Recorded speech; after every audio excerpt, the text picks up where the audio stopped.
And now, the mystery is over, the Warriors' deal is closed, and there's a behind-the-scenes detail that changes everything. If you're Dub Nation like me, take a breath. This changes the rotation in the next game and could change the atmosphere in the locker room. Today, I'm going to reveal who pulled the strings behind the scenes, the surprise clause that appeared in the final stretch, and why two last-minute conversations turned the negotiation around. Stay with me. In seconds, you'll see the terms, the role of the new name on the court, and what the board doesn't want to admit. It's no longer a rumor, it's official, and the behind the scenes are explosive. Before going behind the scenes, leave a like and subscribe to the channel. This makes the video available to more fans and shows me that you want more Warriors content. Activate the bell to receive the next updates in real time. Combined? So let's get to the details. Terms of the agreement, role in the rotation, and what changes now. Let me bring you onto the court with me for a moment. Close your eyes and listen. The noise of the crowd before the initial jump, the whistle that seems to cut through the air, the squeak of the sole on the polished floor. There are nights when all this sounds ordinary, and there are nights when every sound grows thicker, as if the entire gym knows something is about to change. Today is one of those nights, not just because the calendar advances, but because a veteran who understands the game inside out, Al Horford, crossed our door and quietly and firmly reorganized the priorities of a squad that knows its own weight in history. You and I know that the math of the season can't be solved with talent alone. It is resolved with choices. And the choice now involves accepting the paradox that Horford represents, a presence that alters the environment contained in 20 minutes of calculated use. Is it little? At first glance, yes. But think of the surgeon who operates with exact timing, without wasting movements. That's the proposal. The coaching staff isn't diminishing the veteran's impact, is concentrating it. And when impact is concentrated, it can be decisive. If you've followed what's happened recently, you've seen a clear picture of what Horford means when the game gets tough. The body has never been oriented towards free spectacle. He was always oriented towards the correct angle, the step that opens the passing line, the wall that rises in the right place to transform a comfortable shot from the opponent into a thorn in his side. It's that hand towards the shoulder of the rival pivot that doesn't turn into a foul, but changes the axis of the body and leads to an 8 of 23 that seems like destiny, not chance. These kinds of details don't make headlines, becomes victory. Now, allow me to speak to you as I speak to those who are here with me every night on the channel. We have a cast that has become accustomed to big decisions, big stages, big expectations. Stephen Curry continues to be the compass. Draymond Green continues to rule the defense with an absolute ear for coverages. The surrounding pieces are looking for their own space, and this is where Horford's arrival and the debate about one more big touch the central nerve of the season. It's not about doubting young people, it's about composing a plan in which their growth doesn't have to swim against the current every night. Quentin Post and Trayce Jackson-Davis have the kind of flash that makes you want to speed up the calendar. The pick and pop that lands beautifully, the fight for the rebound that changes possession, the blocking timing that frees the shooter. But flash, by definition, is intermittent. Sometimes it appears, sometimes it goes out. And the NBA calendar does not forgive those who rely on what is not yet a habit. You saw it. A night of 12 and 8 that seems to open a new chapter, and 2 games later, less than 10 minutes on the court because the physical profile of the opponent changes the nature of the duel. This is how the league tests you, throwing extreme scenarios in your face, forcing different responses every 4 minutes. That's why serious talk is not about panic, it's about calibration. When I hear, "We need another pivot," I don't hear a cry for salvation. I hear a request for a safety margin. And a margin of safety is not a luxury, it's strategy. With another front-court professional honest at work, with a low ego and high tactical understanding, you protect Horford's best, free Draymond to do what he does more influentially, that libero role that intercepts the pass at the elbow before turning into a dribble handoff, and keeps Curry with oxygen to decide the last minutes without depending on miracles. Notice how possibilities open up when we look at archetypes and not names. There are 3 paths that make sense. The first is the rim protector that can withstand drops without becoming a target in space. With it, the team preserves the basket without having to expose itself too much on the perimeter, and you can survive sequences in which your legs feel heavy. The second is the true stretch five, someone who, when positioning himself on the perimeter, pulls the opposing center away from the rim and opens up lanes for infiltrations. The third is the intelligent hub, and at the elbow, a big who orchestrates handoffs, moves without the ball, passes with reading, and does not require protagonism to justify his presence. Choosing the wrong one costs you a game plan. Choosing the right one amplifies what is already good. And here is an idea that the tape reveals when we watch it calmly. One more big is not just medicine for the bottle. It's a key to the perimeter. Why? Because a reliable rebounder in the second group frees up formations with three-point guards without the rim becoming no man's land. This keeps Moses Moody's shooting rhythm clean, opens up the cutting corridor for Jonathan Kuminga without congestion in the dunker spot, and organizes Klay Thompson's minutes into lineups that respect the body and enhance mechanics. These are chain effects. When you close games by being able to alternate between 4 different front-court combinations, you force the opposing coach to prepare twice as many plans. Indecision is tiring. It tires the opponent, not you. You may be asking yourself, but doesn't that keep us from betting on young people? I respond with a sincere question. Betting is different from exposing. A good bet is one that allows you to make mistakes in a controlled environment. If Post enters the throw directly on reception, without the extra grip that gives time to the help, he grows. If TJD turns touches on the short roll into pressure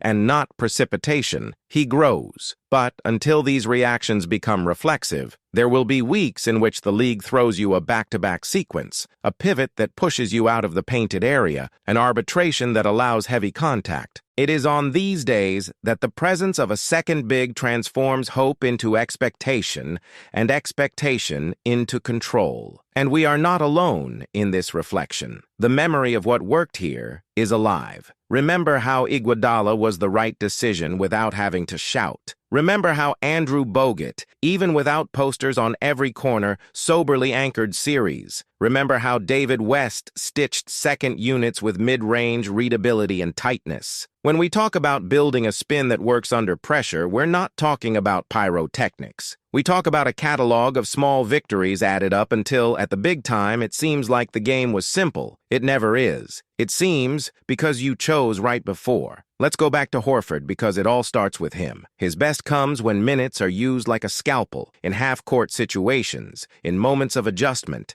against centers that require a cool head and the right angle. The two-footed closeout, the perfectly timed pop, the box out that prevents second chances as soon as the ball leaves the rim. This package is worth its weight in gold. 20 minutes like this are worth more than 30 unintentionally. The question I pose to you is direct. Do we want these 20 to be spent energy to patch holes, or investment that changes the face of the game in the stretches that define the series? If the answer is the second, it makes sense to shield him with another body that can withstand the beating, hold the backboard, and pass the exchange test. Look at the tactical drawing board that the scenario allows. In second periods, with a functional big in the right place, Kerr can stretch the court, transforming that 5 out that seems to spread the attack into a camouflaged 5 in, with the elbow as the axis. The defender follows the pass, the screener comes diagonally, the shooter appears free for a fraction of a second that Curry turns into inevitable. In the third quarter, the design changes. High horns pulling the rim protector towards the nail and forcing an uncomfortable decision, while on the weak side someone cuts in time and the pass goes in like a warm knife in butter. If you've already watched it, you know. No matter how much everyone studies, there are plays that are repeated because they are well executed, not because the opponent is naive. Defensively, picking one more big right clears the decision tree. You can force the opponent to play in coverage that favors you, alternate between conscious switching against stretch, quick dig in the post, and aggressive rotation against bruisers, and trust that the defensive shell turns 2 passes into 5 in the attacker's sensation. What today sometimes turns into survival becomes a plan. I understand the other side's argument. It is seductive to imagine that with a volume of minutes, young people will resolve themselves, and it can happen. But the NBA doesn't treat development as a straight line. Treat it like a mountain trail. It inclines, levels out, inclines again. If you manage this trail as a committee that thinks about May and June, you give the young people what they need: clear tasks, minutes in contexts where the chance of success converts into confidence, and at the same time, keep the main team aligned with what it needs to be, a group that chooses possible victory over fickle heroism. Let me talk about the emotional part, because the game lives there too. The gym breathes together when the veteran hits the third shot of 3 and returns to defense with a half smile of someone who knows that the night has taken a turn. The bench rises when the rotation pivot puts his own body between the rim and the ball at a time when it seems too late. The crowd is silent for half a second before the ball bounces once and disappears between the nets. These are scenes that don't appear in the highlight cuts, but that we keep, and that feeds a culture. That's why, when I say that one more big could be the most adult decision of the middle of the season, I'm also talking about consistency with who we've always been in the best moments. A team that understands that small things lead the way. There is also an administrative layer that you cannot ignore. The era of aprons does not allow for delusions. It's not about collecting names, it's about buying leverage. Salary scale needs to match the role. Contract needs to talk to minute. And now you need to talk about the playoff series, not just the game on Tuesday. The temptation to repeat the 2016 race only exists in the imagination. The 2022 recipe, adapted, is more honest. Use veteranry with precision, preserve legs, support the second unit so that the stars can decide without carrying an entire backpack on their shoulders each night. Project with me what changes, in practice, with a complementary fit. The second units stop oscillating due to rebound. Beginnings of the third quarter, historically lethal or slightly drowsy, gain a controlled cadence. The final minutes become a positive choice, not a test of endurance. And, perhaps most importantly, you now have the right to choose how to win instead of accepting how you are being asked to lose. I want, however, to highlight the human part of this engineering. Nothing works if the locker room doesn't agree. And here again, Horford matters. He teaches by example what speech cannot achieve. When he accepts lower volume in the name of precision, everyone understands that the goal is common.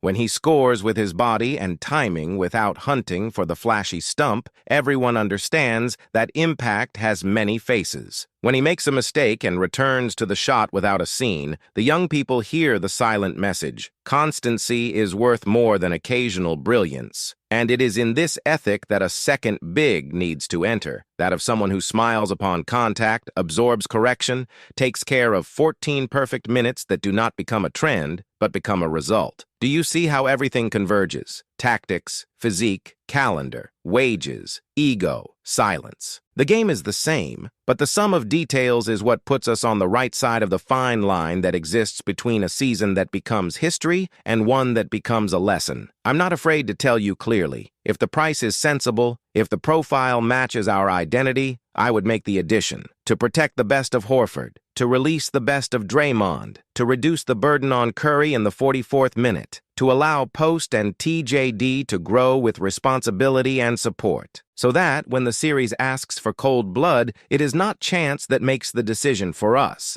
Now think about what these next 10 games could mean, not just as victories and defeats, but as a laboratory. This is the period for Post to enter the shot at the right time, for TJD to turn the short roll into an automatic read, for coverages with the veteran on the court to find a clean record. It is also the period in which management evaluates what the market offers without romanticizing solutions or demonizing costs. This is the time to measure, not to fantasize. If you've been following me for a while, you know that I always try to translate the season into choices that fit the bill. This one fits. What do we want to define our big games? The hope that an upward streak will last at the pace that the calendar demands, or the conviction that we have laid another foundation where it is most needed? I lean toward conviction, and that doesn't diminish anyone. On the contrary, it values those who are here. It values those who arrive to add. It values those who are still learning. In the end, it all comes down to a simple image. Wednesday, tough game, tight score, final 2 minutes. You need a clean possession, a rebound that erases a second chance, a block that gives your shooter half an extra step, a positioning that takes away from the opponent what he wants at the exact moment he wants it. That's what wise choices made in January and February are for, so that when May arrives, nothing seems too heroic and everything seems inevitable enough. If you've made it this far, you know that we're not talking about whimsy. We are talking about respect for the clock that is ticking for everyone,